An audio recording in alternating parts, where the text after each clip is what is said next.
தெய்வங்களே இங்கு கோபம் இல்லாமல் வந்திருக்கும் போது நாங்கள் வருந்தி அழைத்தும் வடிவழகன் வரவில்லை, பாடி அழைத்தும் பாலமுருகன் வரவில்லை, சினம் கொண்டு அழைத்தும் சிங்காரவேலன் வரவில்லை.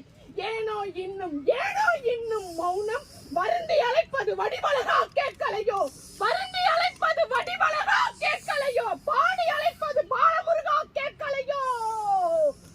ஏனோ இன்னும் மௌனம். எங்கோயோ எங்கள் சண்முகன் வருவதாக சங்குநாதங்களும் கேட்கின்றன. சங்குநாதத்தின் சத்தம் கேட்டு பச்சை மயில் வாகனமும் எழுந்து நிற்க, பொற்சதங்கை சத்தமும் ஜல் ஜல் என்று கேட்க, அழகாக எங்கள் சண்முகனும், இத்தனை தெய்வங்களை என்னை அழைக்க வைத்த எங்கள் சண்முகனும் அழகாக பச்சை மயில் ஏறி வள்ளி தெய்வானையுடன் இங்கு வந்திருக்கிறார்.